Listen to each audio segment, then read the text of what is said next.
Hello, everyone. Welcome to another session of the Bus Chat. And today we've got two special guests with us, and we will be looking and talking about understanding the power of technology for starting a business. So we have two powerhouses here who are founders of tech businesses, and they will be helping us out in addressing this matter. How do we leverage the power of technology when starting up a business? This is going to work like the typical bus chat. If you were here on the last one, then you understand how we basically run this. So please, if you guys can hear me, can you use your emojis? Can you, wherever you're watching, if it's on YouTube, if it's on Facebook, if you're here, all right, brilliant. People can hear me. Fantastic. I would like to apologize for us starting this a little bit late. With just technical issues, and it's just nice that we are talking about how to power technology when starting up a business. So, before I go into it, I'm going to do very, very quick intro in case this is your first time of coming across Tedbree and what we do here at Tedbree. My name is Tommy Edwards, and I'm the founder here at Tedbree. And basically, what we do is we are a software engineering and digital marketing company. We match you with forward thinking businesses, and we match basically world class talent to different projects in our hub, which we call Tedbree Hub. So in there, you would, whatever sort of project you have, be it a mobile app you're trying to develop, or you're trying to run a campaign, or things like that, you would have talents within the hub that will be able to help you from beginning to the end. And so that's what we do. So today is not about us; it's about we really talking about the power of technology for starting businesses. And like I said, I have two amazing guest speakers here that will be helping us out in this. So looking at the numbers, you guys need to start inviting people. We are here. I know we started late, but it really doesn't matter. We are here. We're doing this now. Let's begin and let's start to get more people in here. All right. So my very first guest today, the way we're going to have this is we'll basically introduce themselves each, and then we'll just have a Q&A. You guys know the drill. There is a Q&A area where you could start dropping the questions that you have for any of our guest speakers. If we have a poll, we'll run it for you guys to basically answer on the poll. And I believe that we're going to have such an interesting time today, really trying to understand how we could power our businesses. If you have a business idea, you're thinking of a business idea, you know someone thinking of a business idea, then bring them in here and see how you could leverage technology in starting up your idea, in growing your business, in doing the things that we need to do in businesses. So my very first guest today is Peter Ayodeji Dovan. And Peter, I'll allow Peter to really tell us about himself because I've known Peter for a while, and he's been in the technology space for quite a while. And it will be nice for him to be able to um, give us his bio, tell us about all his accolades, and he's going to try and be modest because that's his personality. He's going to try and just keep it calm and stuff. But I feel like Peter is the sort of person that do a lot of due diligence in different kinds of things that he does, and really goes after whatever he sets his mind on. And he's going to be telling us about this fantastic startup today. But Peter, I'd like to leave the stage for you to introduce yourself, let the audience know who you are, what you've done, and just a little bit more about who Peter is. Awesome. Good evening, everybody. And Tommy, thank you so much for having me here. Tracy, it's a pleasure to share this platform with you and the stage with you as well. Looking forward to hearing from you too. My name is Peter Ayodeji. I reside in the UK. I'm a business analyst, and I have ventured out of the business analysis space in the last 3 years. I have worked across so many firms in the UK, and worked on several projects from the analysis side. Um, I did a bit of financing, finance and IT, a hybrid of roles in the past as well. I have worked with multinationals. I've worked with social housing. I've worked with multinationals. I've worked with banks on several projects. So I have a great deal of experience when trying to leverage technology and into real life practices, really, and implementing such practices in day-to-day runnings in businesses. Currently, I'm a father of three kids, and it's a lot of work managing those kids actually. And I have a big project I'm working on right now, which is all about history, African history in particular. And I'm so excited to be on this platform to share bits and pieces of that with the platform. I've also, in the last 3 years, as I started, I've opened a business providing payroll functions across different sectors within the UK economy. It's been exciting, to say the least. It's been challenging, and I've enjoyed the ride thus far. I have also just launched an app supporting that payroll business as well, and I think it's just going to change the way things are done. So that's technology for you there. So that's just a brief summary of where I am right now. I can go into more details if Toby does permit me, but I think this is enough to start with. All right, guys. So you see what I'm saying? I told you I was going to be modest. It was, we didn't want to use the word "I'm a serial tech entrepreneur." We didn't want to use all the accolades, all the accolades that we know that he can use in describing himself. And so, if you heard what I heard, I'll tell you the summary of what I heard in there. So, what I heard is a powerful individual who is a serial tech entrepreneur, has worked for over 10 years with different organization as a business analyst. He has now taken that sort of knowledge that he has, started a business in the HR role doing payroll, and he has grown that business. He's recently launched an application for that business, but that is not the only thing that he's done. Now he's into he set his eye on a brand new tech startup that he's bringing to the market, which is going to tell us a whole lot about, and is trying to really change the way in which we think about culture, in which we think about our heritage, and the way in which we think about the past and the future. And I can't just say there's any other person that is more befitting to actually have this particular series with than yourself, Peter. So thank you so much for being here today. Thank you, Tommy. You're welcome. So now, you can see her smiling, wearing her gig glasses, with all the, really using the technology and being set here. Um, we have the beautiful Tracy Shikoya. I'm going to allow Tracy to introduce herself as well. And so here we've got like a really, and I'm very, very excited about this pairing because it's very different. So we've got a type of payroll tech, which is HR tech. We've got I'll wait for Peter to tell you the other tech that he's doing so I don't bust the bubble for him. And then we've got another type of technology completely in-house. And she has also recently launched our platform. So I will allow Tracy to come on. Let's put the spotlight on Tracy to tell us all about herself and, our dynamic self and what she's doing to just stay fabulous. Fantastic. Can everyone hear me? Yeah. I Thank you can. so much. Good evening. Good evening. Thank you, Tommy, and great to hear Peter's profile. Oh my God. So obviously Tracy Shakoya is my name. I'm a wife and mum of 3 amazing children, just like Peter, very busy with kids, and we know how it is anyway, but we keep moving.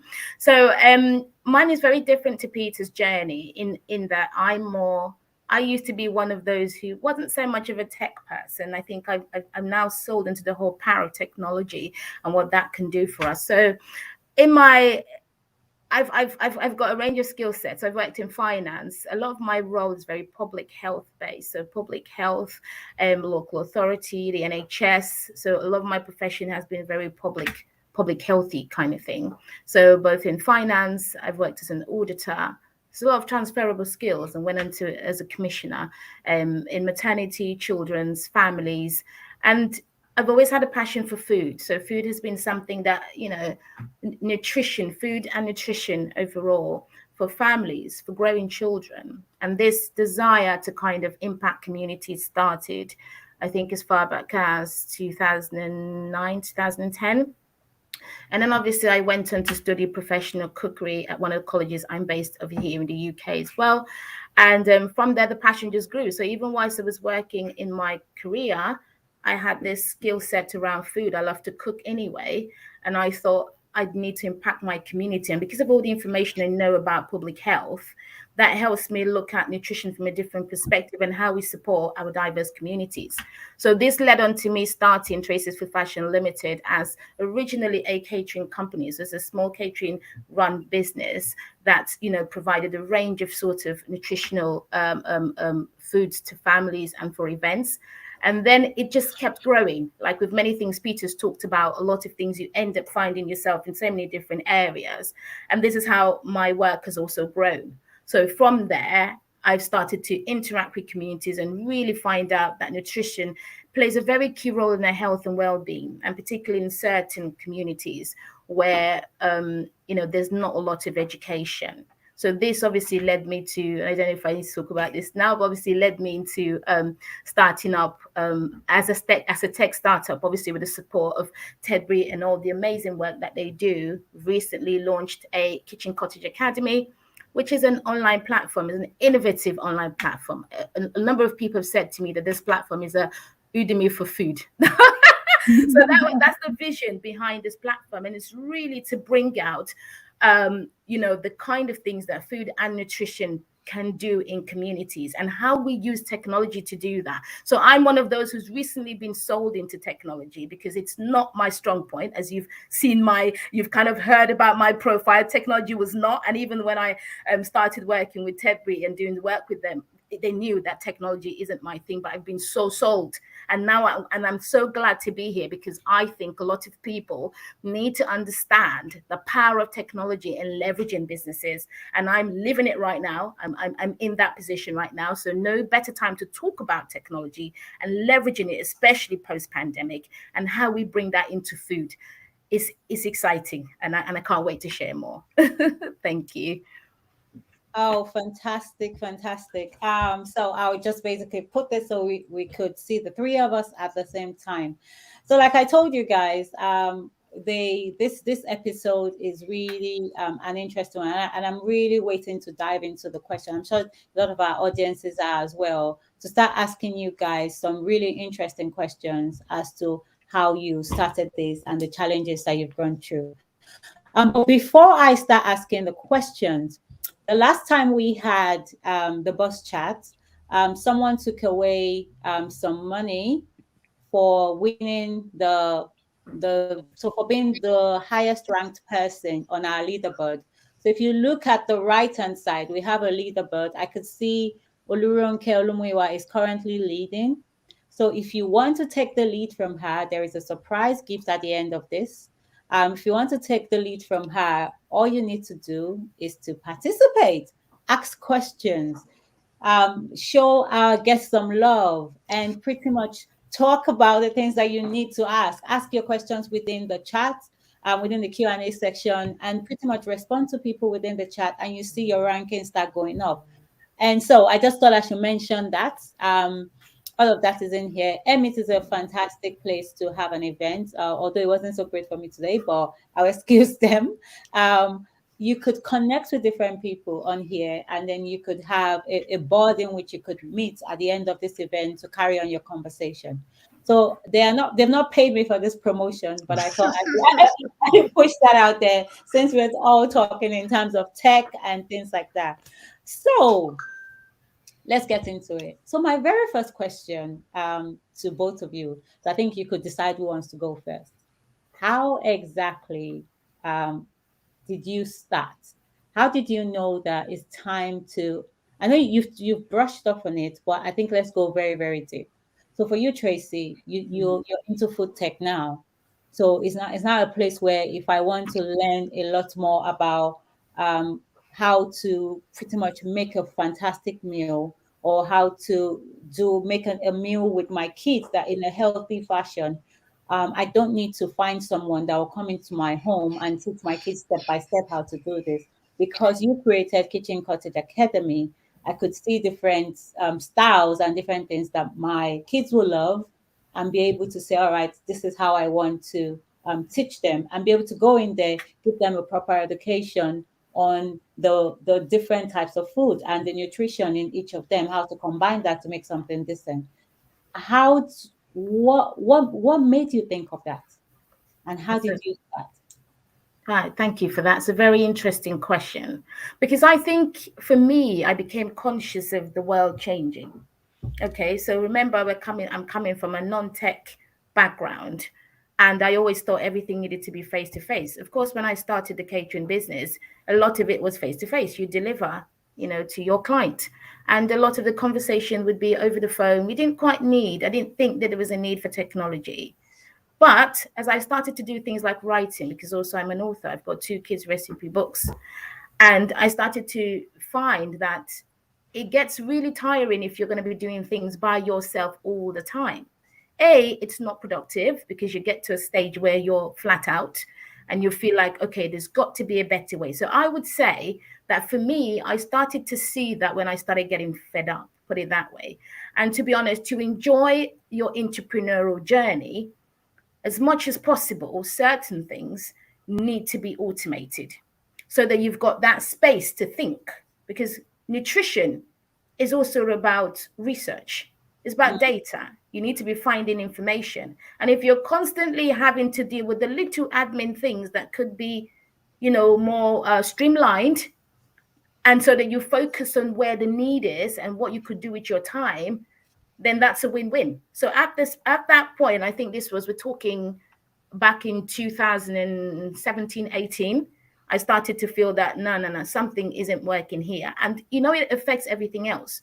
If you start getting burnt out, there's a ripple effect to all the other aspects of your business. And then it could even affect the income.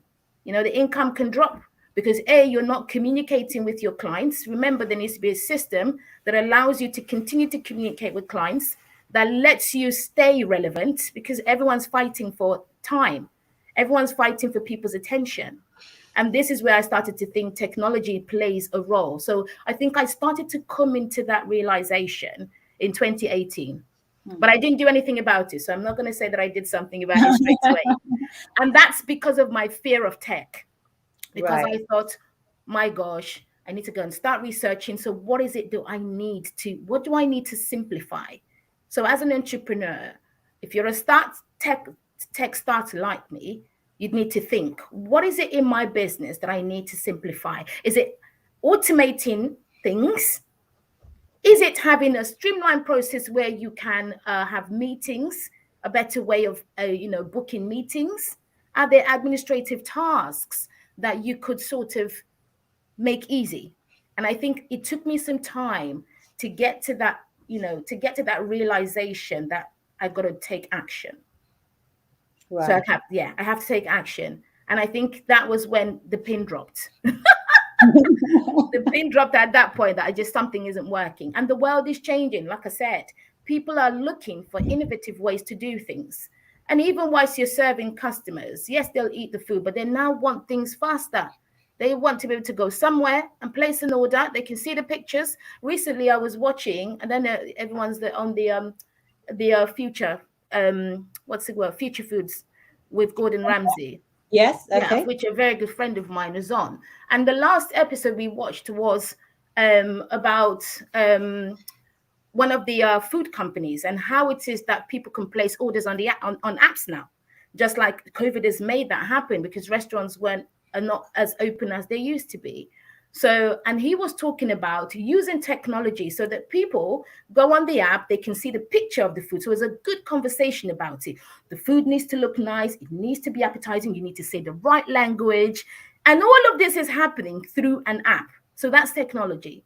So I can see, I started to perceive, and I think the more I started working with Tedbree on my projects, I began to see much more how technology can A, make things simple, can B, make things look more streamlined, more organized, and could potentially drive your customers to get to know about you and your products and buy from you. So I think that's the ultimate thing here for me. Oh wow, yeah, you definitely. I remember when Tracy was like really scared about anything technology. It just felt like, oh, am I going to break it? Is it going to work? How do I? It was just a whole lot of questions. But I think your curiosity about how can I do things in a way that while I sleep, this thing is Mm, still working. How do I make definitely. money when I sleep? How can I leverage technology to do this thing that I'm really passionate about? And then you found your way. Your way was to say, okay, anything that can be automated needs to be automated. I That's right. need things to be streamlined in one way or the other. And then you started to gradually get over Mm, your fear of this thing called technology. yeah. So I'm going to come back to you on that one because I think we already have a question for you here. But before then, we don't want Peter to feel lonely. So we need to get Peter on stage to say, Peter, the same question to you. So for you now, you have two tech businesses. Yep. Reveal to us about this new tech business that you're doing, and Okay. also like talk to us about how did you start your payroll business, because now you're using technology within that as well. Yeah. Okay. Thanks, Tommy. And Tracy. Oh, that was fantastic. Okay. So let me start from the second question, Tommy. How did I start my payroll business? Yeah. Okay. And Okay. the payroll business itself came as I was What's about the to. name? What's the name? Because he didn't tell us the name of this payroll. We just kept. Okay. It's called Peace Payroll Limited. Do you Yeah. do you have a website that we Yes, it's type for? www.pcepay.co.uk. Okay. So you can, we're a very, very simple, smart payroll business. We make things very, very easy for you. So basically, I was just about to extend my last contract with a bank in Swindon when this opportunity arose, and I said, "Look, man, how long am I going to keep being a BA for and getting contracts renewed? Let me venture out and start something for myself."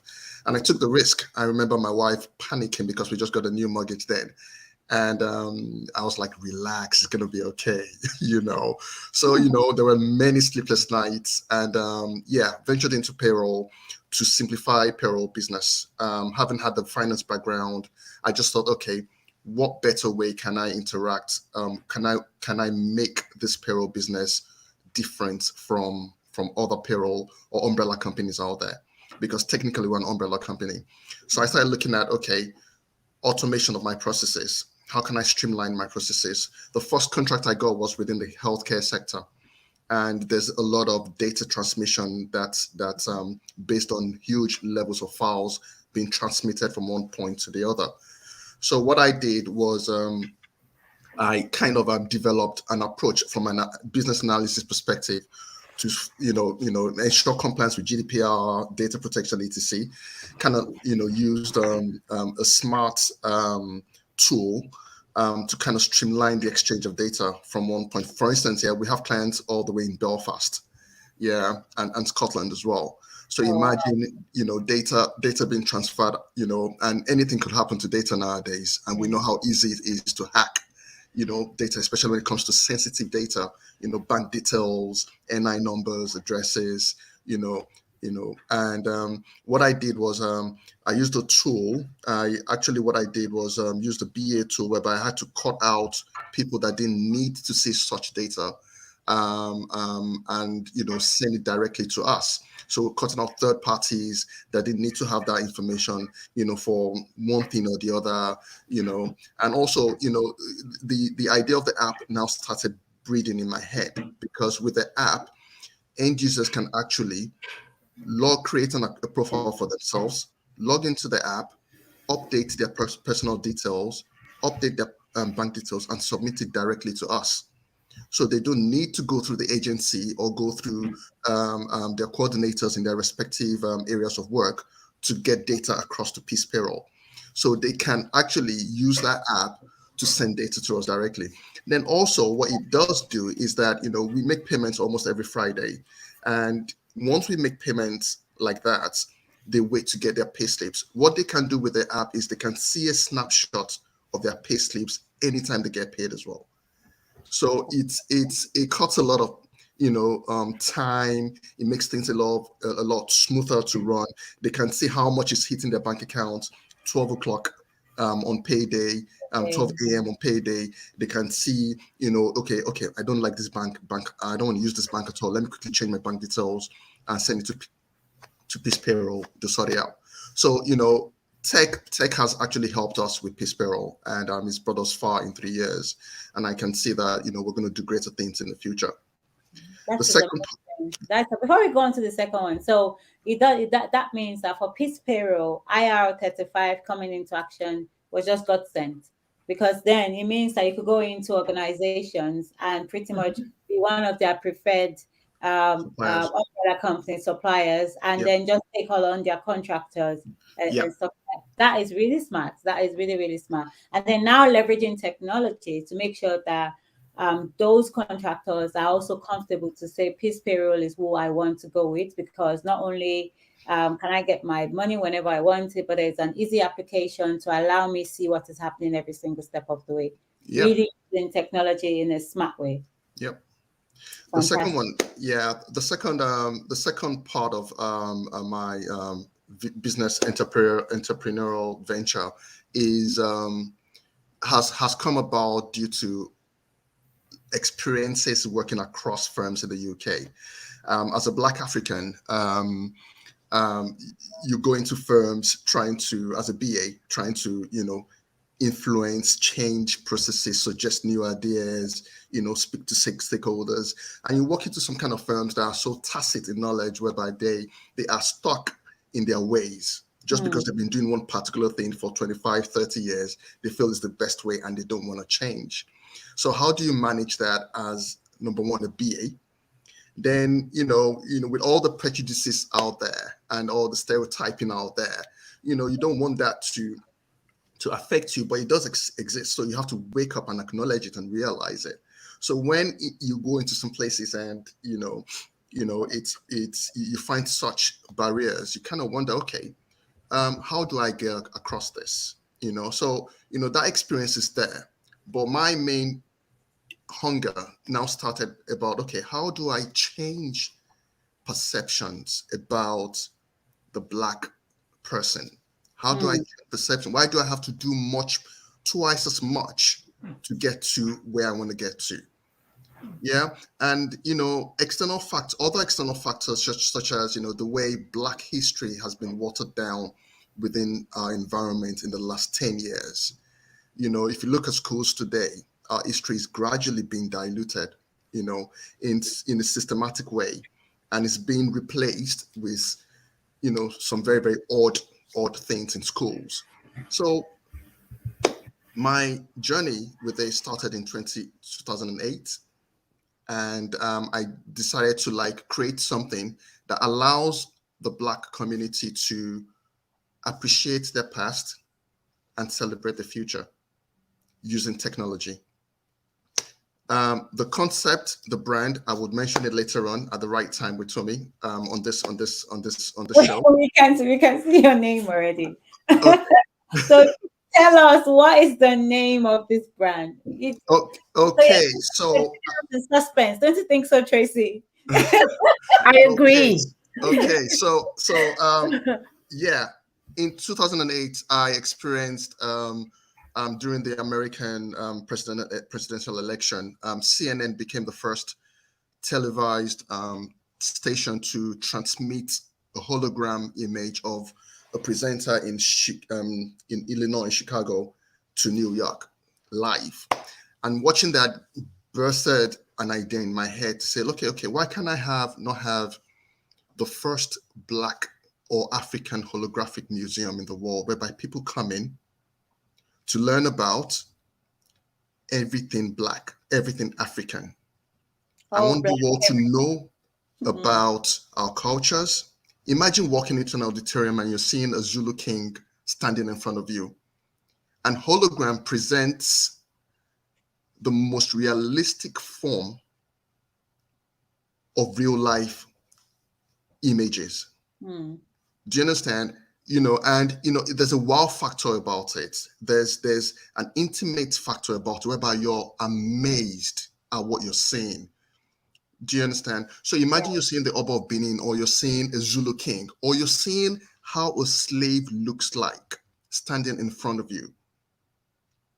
How many people on earth today have come in contact with an Obama, or a Sidney Poitier, or or let's say a Mike Tyson, or just mention a Tommy Edwards, for instance? Do you understand? But having such images in a context, in an African context, would really, really be informative to this generation and the generation coming behind us.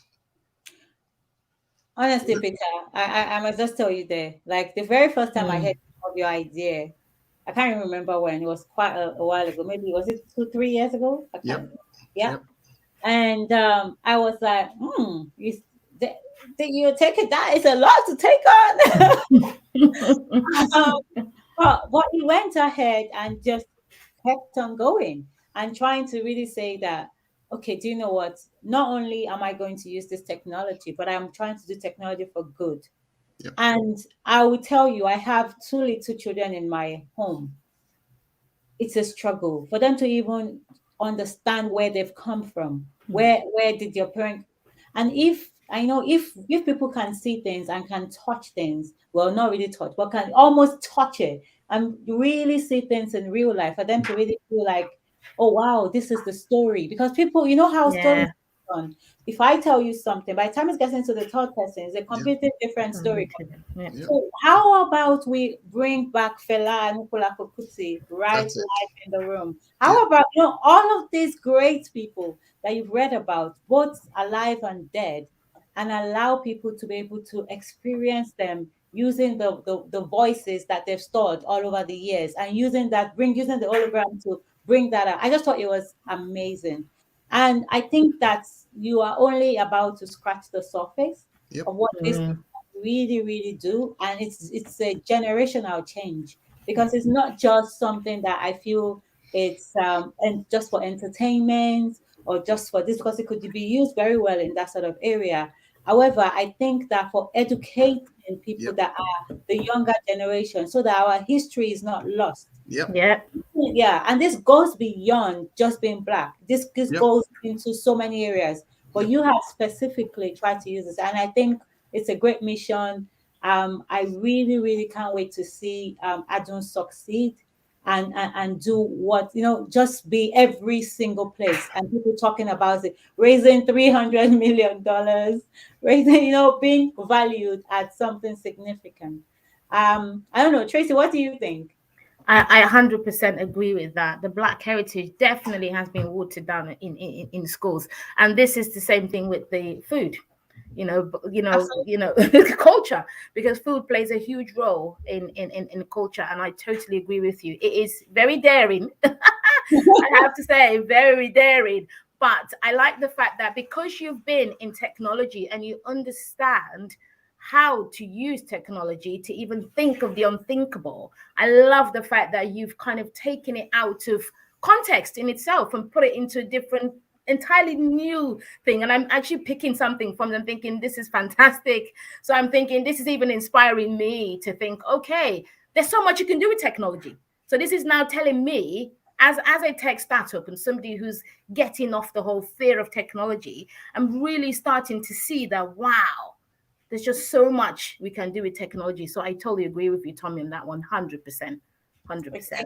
And that is why I felt that there is no perfect guest to have than both of you. You are conquering your fear of technology. You are taking technology deep into an area where people are scared to go into, and then and I just feel like people can start to see that. Think of the idea, whatever idea it is, and now start to figure out, how can I leverage technology in this idea in order to allow you skill, in order to allow you reach places that you thought you wouldn't be able to reach just by a physical location, and in order to allow you really share the things that you want to share from to the end of the earth, because that is what technology can actually do.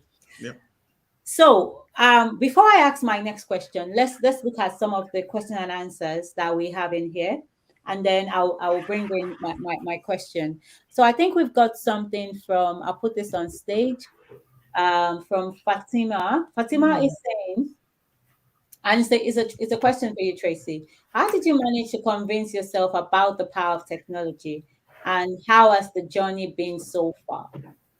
This is fantastic because I think mindset is a very key thing. It's a very key role that it plays here. So personally, for me, when I started to see that I was getting tired, the next thing I started to think about is how could I make this simpler? And the next thing I had to think about is how my mind works around technology. Remember, I had to deal with the whole fear of technology. And to be honest with you, I sit back now and I think to myself, why was I actually scared of technology? Because I used to think people like Tommy and all that, they were like, oh my God, they talk about numbers or some funny things. I'm thinking, no, I'm in public health. Come on, I don't know. So I really distanced myself. And this is in my mind because I'm finding that it's our mind. I've now embraced technology and can see, I'm so, honestly, I can't begin to explain how much more I see technology. So how did I convince myself? I don't need to convince myself. The moment I realized there was a problem, as an entrepreneur, you need to be able to spot a problem quick in your business, spot a flaw in your business. And when you're not making money, then that's a big issue. And then you then have to look at your environment. What's changing in your environment that you're not applying?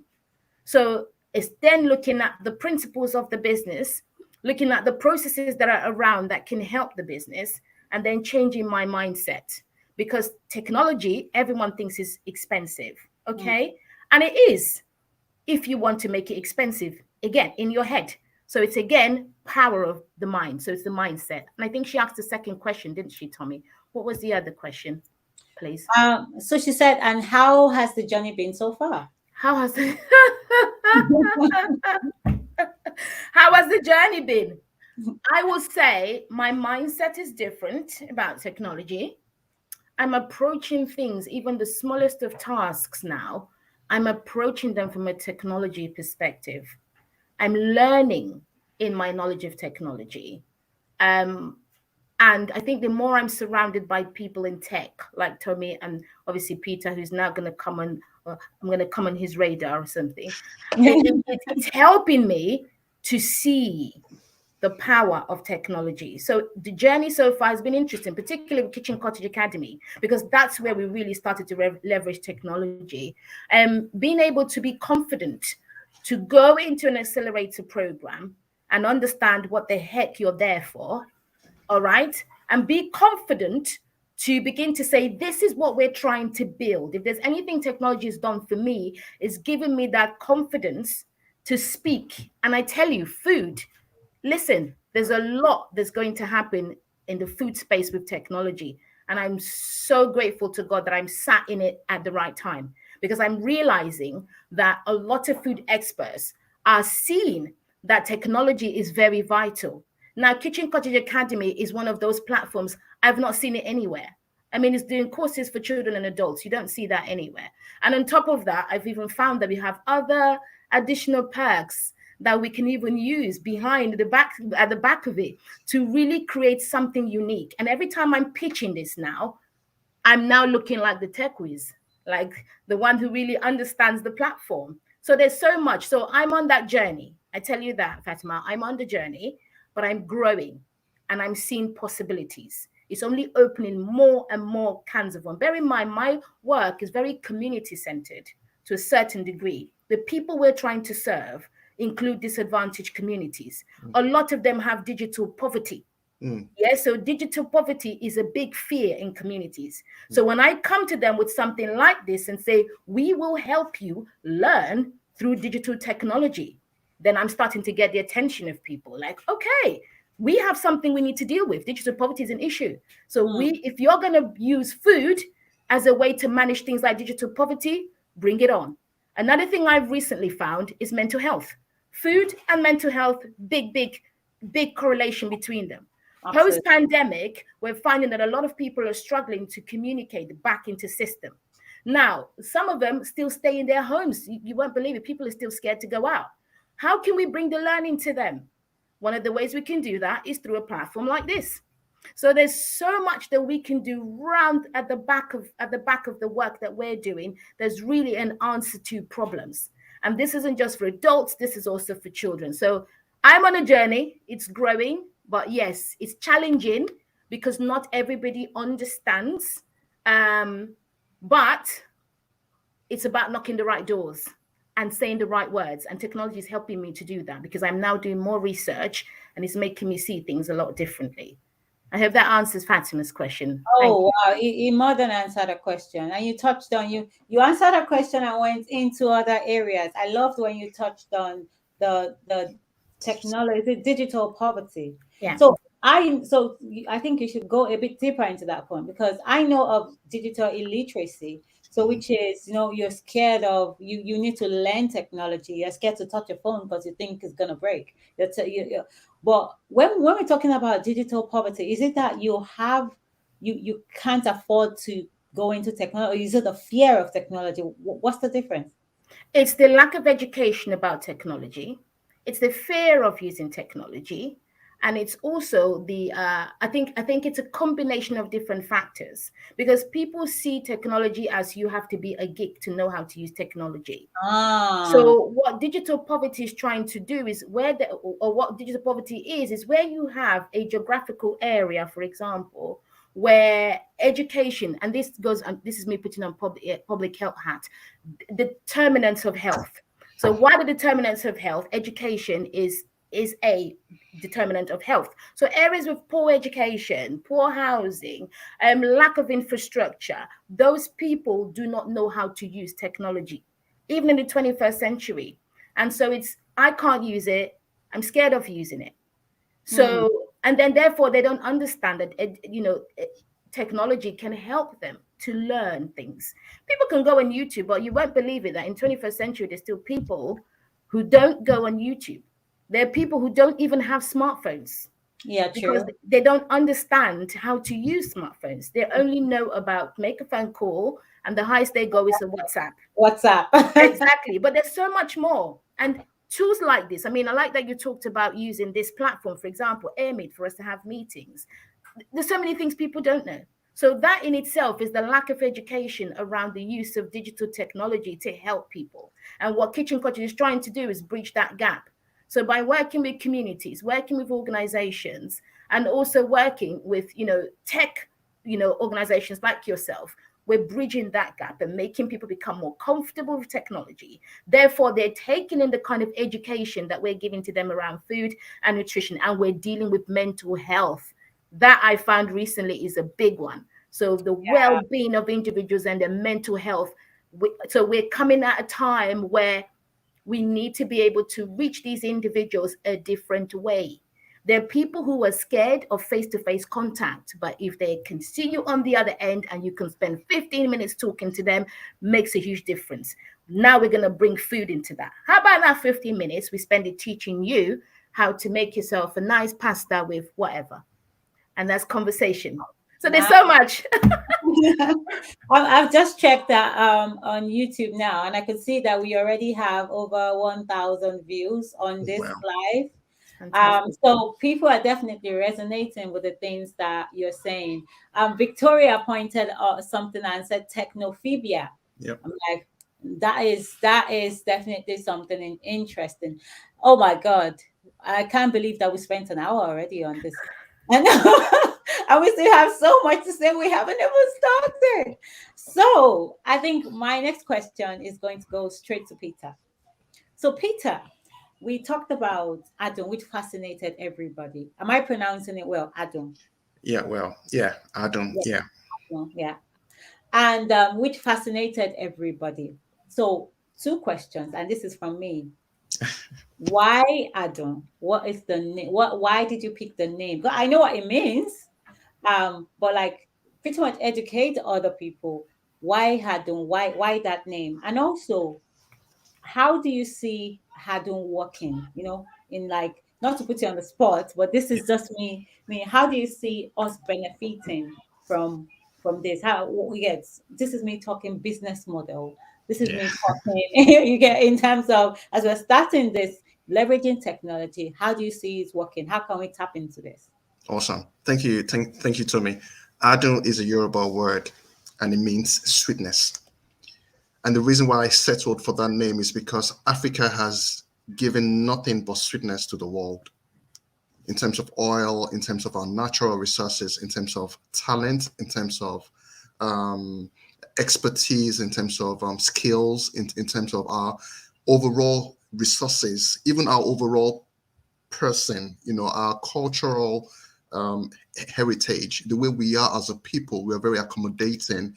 We are very, very, we're very, very driven. We're very, very ambitious set of people. So anywhere we go to on earth, we make a mark there. Do you understand? And I feel, our contributions to globalization is being pushed aside, and a different narrative is being pushed out there for Africa, which is wrong, really.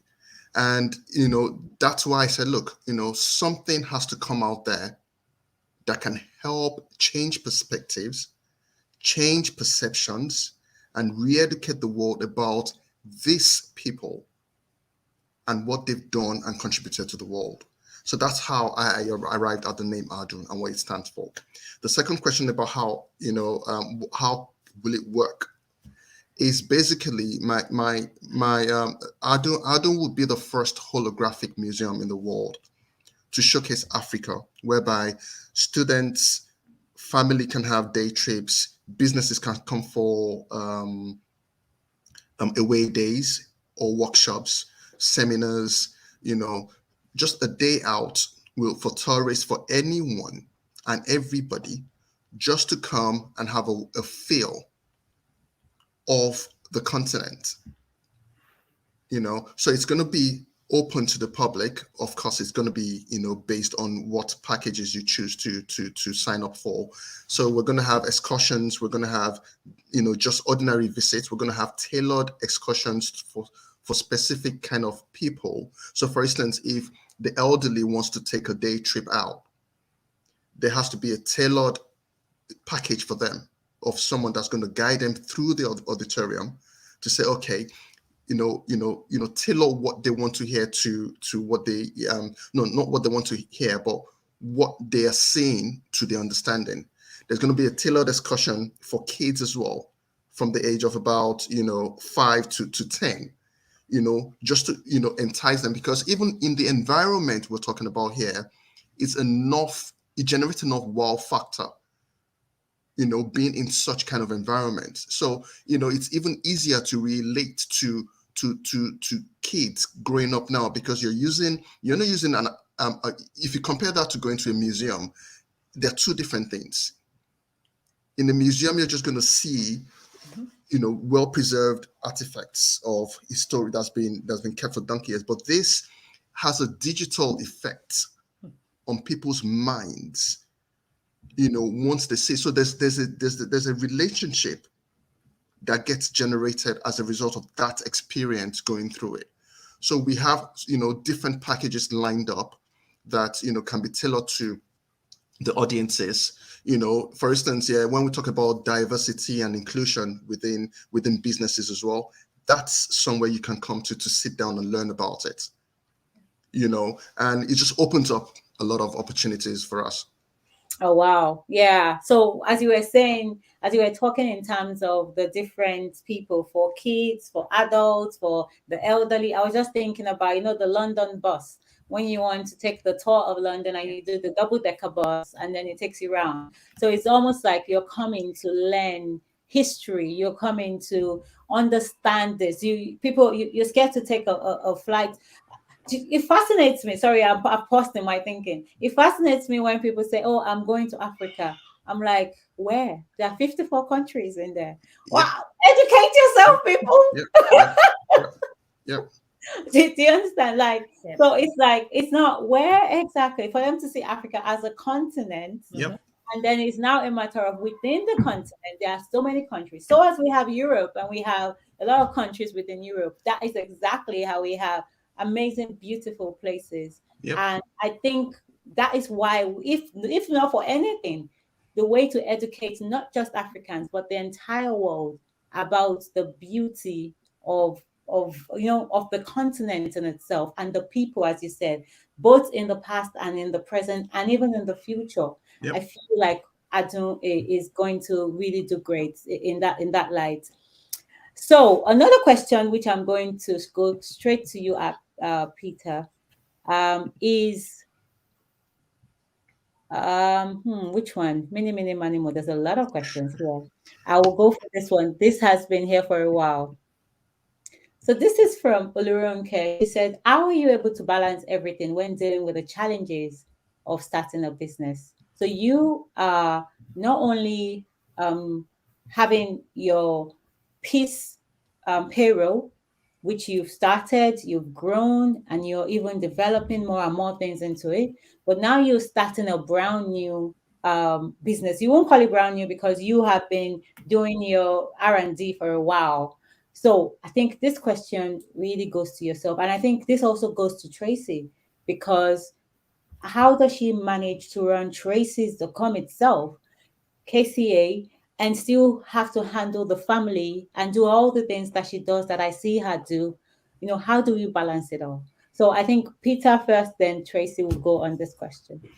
Okay. Thank you so much, Olurunke, for your question. So basically, balancing. I mean, as a BA, you learn about prioritizing a lot, and having a scale of preference in economics. We all did that way back then. But at the same time, when you look at Peace Payroll has a framework already that's in existence, so it can function. And I oversee Peace events at Peace Payroll from the top. And it's a machine that's already running. I just oil it, and make sure it keeps running. So through the years of experience, the makeup, the setup, the different processes that I had developed over the years and procedures are well embedded into the day-to-day running of the business. So it functions, without me being too involved. I mean, gone are the days whereby I get my hands really, really dirty when I initially started. But we have a system in place, thanks to IT and technology. Actually, that makes life a lot easier. Yeah. Now, how do I balance that with Adun as well and other family commitments? It is very, very, very important to have a good spouse at home. That's number one. An understanding spouse. It's very, very vital to have that, and also have a clear plan. When it's time to work, on Adun, I do have a strategy in place whereby I simply just look at the best time during the day. I can do it. For instance, I had a meeting with someone from Italy on acquiring some technologies recently, and the best time I could do it was, just after 5 o'clock, after work, before I leave for home in London. So I've had to find a way to schedule things in such a way that it doesn't affect Peace Payroll and doesn't impact much on my family life, because I do like to get home at times, before the kids go to bed. Do you understand? So, it's just putting things in place that can really, really help us, help me manage and juggle the responsibilities. Ado is going to take a lot more time in the near future with me, and I intend to have the one thing as a tech entrepreneur as well is to be able to identify the people that can come on board that have the right skill sets, that can actually harness, or that can see the vision and I can run that vision with you. And Tommy mentioned something very, very important at the start of this session. Is I think she acknowledged her team, Tedbree team around the world, in Lagos, in the UK as well. It's because there are specific kind of people with particular kind of skill sets, the mindset. They could see the vision, they can run with the vision, they understand what it takes. the event manager, today's events manager, she's spot on with what she does. Hence why we're all gathered here today. So we need, Adon is going to be able to get people that see the need to re-educate the world about Africa, that's passionate about Africa, that's passionate about appreciating our past, who we are as a person, and where we're going in the future. So Adon would in future,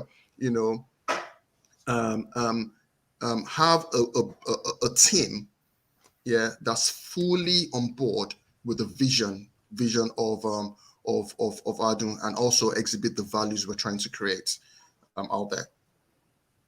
Interesting. I definitely agree. Like one of my saying is that no one is an island. Otherwise, you'll be able to do everything by yourself. You need a strong team to back you, that will values and understand the vision of what you're trying to achieve. And then, so like if you're trying to build a business, especially startups, in fact, whatever type of business, there are three key things that are important, which is the people, the system, and the processes. So if you have an idea, like I said, people will say, oh yeah, I have an idea. I don't want anybody to steal my idea. Idea is nothing. Execution is everything. But how do you execute? You execute with people, processes, and systems. And that's what you've just talked about. So what I'll do is I'd like Tracy to answer the same question. And I'll just put the spotlight on you, Tracy, this time. And the question itself is just, how do you balance it all? It's challenging. How do you how do you balance everything dealing with the challenge of starting a business? Very interesting. I don't think we ever get to the end of how we deal with challenges, because one ends and another challenge comes in and you just keep going. You just keep carrying on, don't you? But I like a lot of the points that Peter had raised. Having a good spouse who actually understands it. There are times, for example, tonight, all right, I've talked, the kids away and they're with dad until I'm able to be able to do this. And on top of that, I think delegating is very key. And that's something that the journey that we're on with Kitchen Cottage Academy is then delegating people with some level of expertise who understand the vision of Kitchen Cottage Academy. They see the vision, they know what we need to do, and it reduces the need for me to do too much by myself.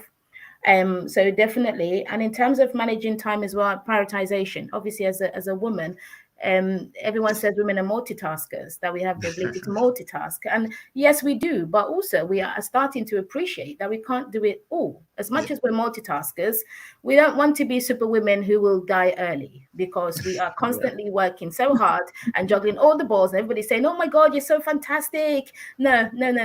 There are times where we need to go on to next one, chill. Do you know what I mean? So there are times where we're like, no. Actually, we do need our own time. So what I've tried to do is time box. Now I did do some project management, so I learned time boxing. So I'm starting to learn how to time box things. So there are times when I'm dedicating. So during the day, I know what I'm doing with work.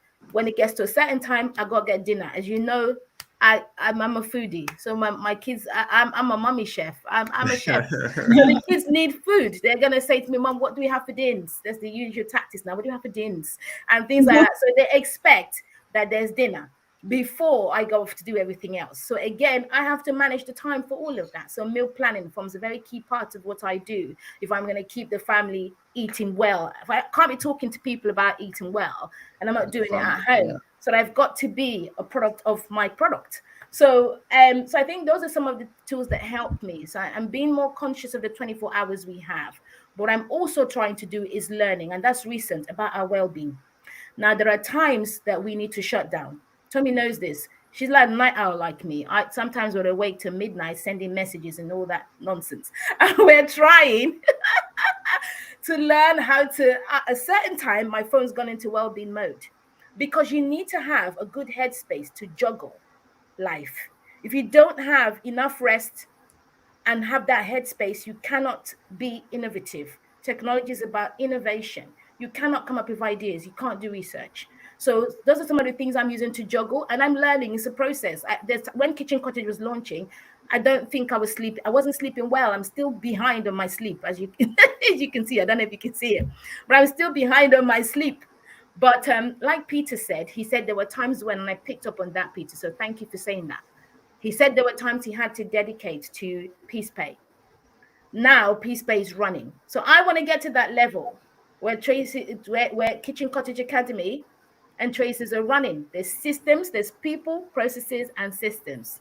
So I am developing in that. But yeah, juggling it as the day goes and making sure that I time box, I prioritize, and I'm learning to delegate stuff as well and take time to rest, take time for our well-being because it's so important. Thank you. Sorry, I'm on mute. Yeah. Oh my God. Yeah, you're absolutely spot on that. It's just all about prioritizing and making sure that you can only do the things that you can and not trying to be superwoman at all times. So I think I'll ask you the same question I asked Peter. I'll bring Peter back on stage, which is, how do you then see Kitchen Cottage going forward? What's the process? So people are hearing Kitchen Cottage Academy, they're hearing so many things that you've been talking about. What is the business model? How do if I want to get onto Kitchen Cottage as an instructor, how do I do that? If I want to learn about things on Kitchen Cottage, because like you mentioned, it's for things for adults and things for children. Tell us a little bit more about the business model behind it. Okay, fantastic. Thank you for that. So, as I'd mentioned before, Kitchen Cottage will be delivering food, nutrition, and specialized nutrition courses for children and adults. Okay, so children targeting round about the age of 5 to 11, because those are I think those are times where you have the most impact. Children are able to take in, absorb information. So, if you're able to give them that leverage and time with knowledge around food, then that's a win-win. So developing people's culinary skills, okay, supporting communities with nutritional advice. One of the and people can purchase courses and they can have free courses. So tutors can come on board with a subscription, a very, very small subscription. And I have to say that, I have to keep saying that it's a small subscription at the moment for to have tutors on board. Now, these tutors could be from moms who have there's some women who are very skilled at, say, Indian cooking, for example, very skilled with Nigerian dishes, for example, Ghanaian dishes that are nutritious and healthy, and they like to teach people. Probably even have done it in face to face, but I've never done it as a course. This platform will give them that opportunity to develop it. We work with them to actually convert their learning, what they know, into a course model. So with that course, we're able to market it to our learners, because the learners on the platform are obviously adults. So they will sign up and they would have a space that they can go to the children's corner and get their children to access the children's courses. So it's free courses and it's paid courses. But as we start to work even more with communities, which is an arm of the business, is working with communities, having that social responsibility. We want to work with organizations that support families. And those organizations, they buy into our services. We get specialist dietitians, nutritionists, nutrition therapists, and they can deliver specialized courses. Things like autism is a very big thing amongst the Black community, for example. A lot of families struggle with the kind of food to feed their children. So the model will allow tutors to come on board at a very small subscription, which is a monthly subscription. So we make our earnings. And when they purchase courses, we make a percentage of those. And the rest of it is obviously for the tutor. So it is a win-win. But obviously, as we as we bring up more about what we're doing, we even want to start running this. Listen, there's big there's big plans for it, because at the back we can do live courses. We can get corporate into this. So with corporate, we can deliver. And I like what Peter talked about, and this is where I started thinking, where people want to learn about a culture. Food plays a key role. We can even get things like team building exercises corporately, and they can buy into a particular course, and we run a live. So we'd have a chef who would actually run a live course with them on the platform. There's scope to do so much more, but we're just scratching the surface with Kitchen Cottage Academy. I've got to be honest on that one. Beautiful, beautiful. I just like the passion, and the fact that you're seeing, or you're noticing that technology is an enabler. you've started the platform in itself, and you look around, you're like, oh my God, so there is a way in which you could do live classes in here. And wow, it starts to blow your mind. You start to think about how to bring B2B into the whole concept as well in order to be able to grow it. And that is what we're saying. Today, we're trying to understand the power of technology for starting businesses. And we are two amazing guests have been talking to us about how they've used technology within their business, how they've started their business, told us about the business model, the things that they're looking about in the future, and how they'll continually leverage technology to their own advantage, and also to be able to make an impact in their businesses and the target audience of their businesses as well. So at the beginning, I told you guys about the leaderboard that we have. I'm just going to check it out and see what we have, who we have there. So the king at the moment is change hands, powers change hands. Guys, since we've been talking. So Olurunke has been dethroned to number 3, and we have Motori at 635 points. Oh People are wow. not joking. It's a whole lot. It's a battle. So let's see what happens. We still have just under 15 minutes to end this, and we'll see what we are getting. So, guys, you could still dethrone the king present is smiling at the top. um, and I will be able to announce the gift at the end of this. So please keep sharing the love, ask your questions, and you'll keep going. So we have a lot of questions. I don't think we'll be able to go through everything, but at least ask it. And if more people upvote your question, I'll be showing that live. So there's another question here that I need to put on stage. And I might also be able to give my own input into this question. So this is, how do you get funding for a startup? This is a beautiful question that I know many people starting a business, it is the number one problem. How do you get funding for a startup? Let's hear your take on it. Who wants to go first? Peter, do you want to go first? You go Okay, first. so let me start with Peace Payroll. Very good question. Peace Payroll. You need to have the right. Before you venture out into business, you need to have an idea of where your first contracting partner is likely to come from.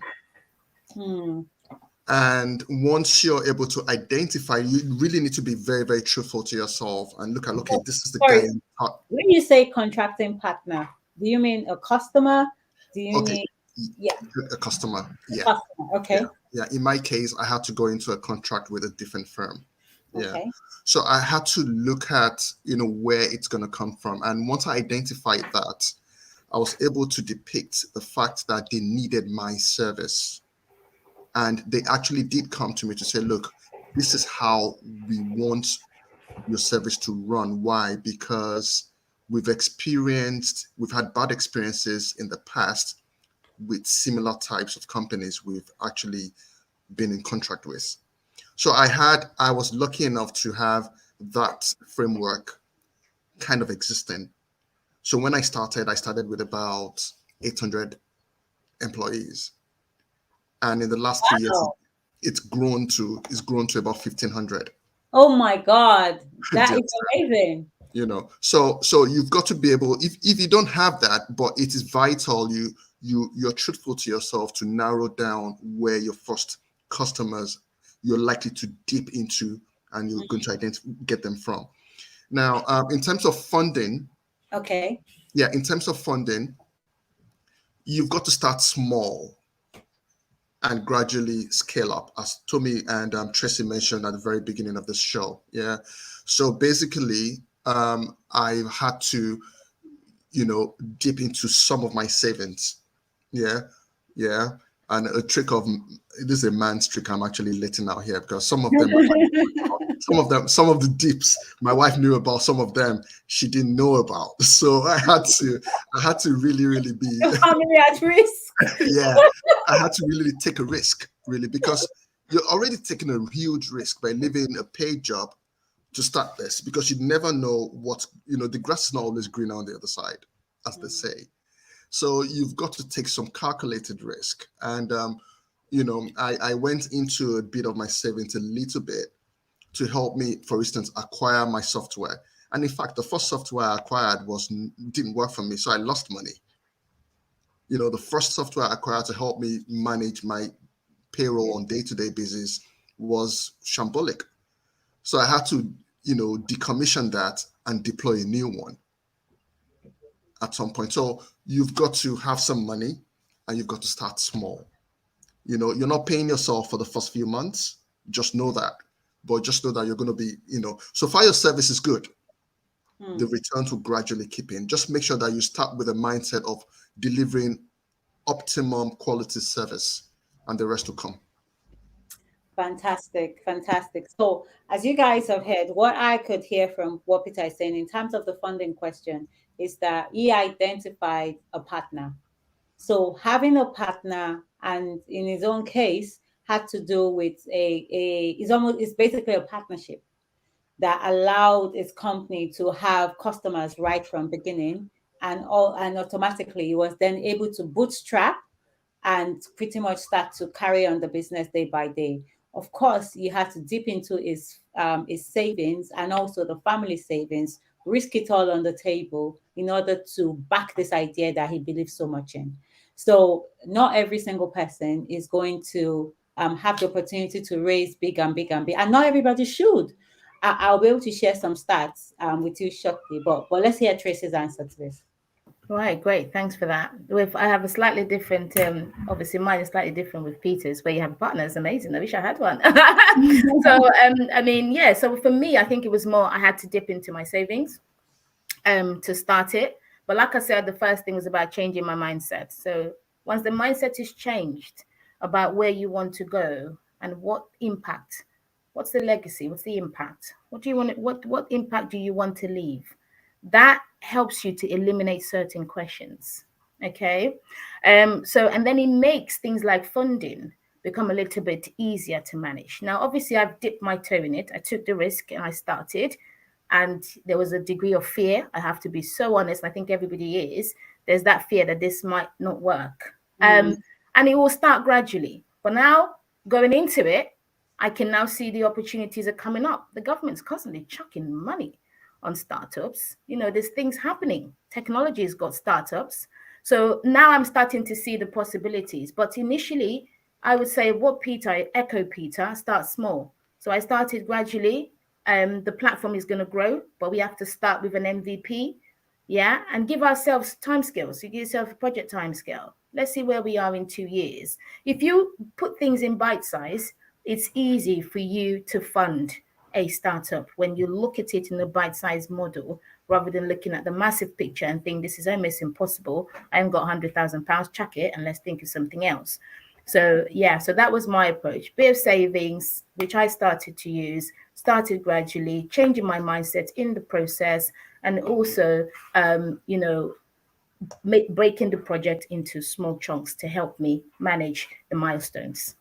Okay, interesting. So I totally agree with the answers that both of you have given, but I think to shed a bit more light into not all, but a lot of the possible ways of funding, depending on the type of products that you have. If your product is a service-based product, the chances of being venture backed is going to be very, very slim because they typically back products and not so much on services. But then that's just venture. But there are so many other ways to for you to fund your startup. The very first thing, which I'll say, is bet on your own self. If you are lucky enough to have a little bit of savings and you believe so much in the idea, why do you want somebody else to risk their money when you haven't risked yours? That means you don't believe enough in the idea. So if you believe enough in the idea, you back yourself and you start. And it's amazing what happens. The most creative ideas come when you don't even have money. Because when you have money, you throw money at every single thing. So that is what, then you have the whole friends and family round. Now, when you build your idea to a particular level that becomes interesting, this is where you now want to see, all right, you guys say, hey, you're doing great. Now come and put your money where your mouth is. Are you really ready to support me on this journey? And that really comes at the early stages of things when people start to see that there might be substance in here. So if you don't believe, no one will ever believe. Do you believe you have something of substance? Do you believe that you have something that can be backed? Do you think that if somebody puts in this amount of money into your business, they can get it back?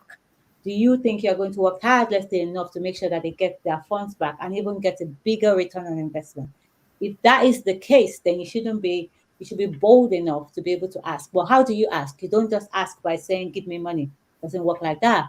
You prepare what we call a pitch deck. And what is in the pitch deck? This is where you talk about the problem that you're trying to solve. How big is this problem? The value proposition. What is the value proposition in itself? And then you go into it to say, how exactly is your business model? How do you intend to make money? Do you have a partnership like Peter has found? Or are you going to find a niche like Tracy has found? And how do you intend to bring customers in here? How will you find those customers? You put all of that in this deck. What do you need this money for? If I give you this money, where do you see yourself in the next year, the next 3 years, the next 5 years? How much equity will you give me if I give you this money? If you can answer all of those questions, you put it into a deck, and then you start finding people that we call angel investors, who have people that have money and are looking for ways in which they can multiply that money, typically looking for 20x of their money within a 3 to 5 year period. And that is how you start to find people. Where do you go? The best place is LinkedIn. Find yourself on LinkedIn, go into accelerator programs, provided you have the right idea. Once you start to mix with other founders, your confidence will shake. Why? Because you have been in your own silo thinking your idea is the best thing since sliced bread, and you hear somebody else. Now, some people are in here hearing about what Tracy is doing, hearing about what Peter is doing. You're like, oh my God, people are really going for it. So you start to, but you have to have that self belief. Do you think what you are going for is big enough? If the answer is yes, your sizable market is big enough, and you believe that what you're creating is a major need, then why not go for it and ask every single person and their mother to actually back you, to actually back you. So that is how I'll go about funding, and that is typically how people go. The bigger the size of the market, then you start to say, okay, maybe we can go for a VC, and this is where they bring institutional money into this, and we are talking, the pre-seed, seed funding, Series A, Series B, and all those terminologies that you hear right now. So it's a journey. It's a very, very hard journey.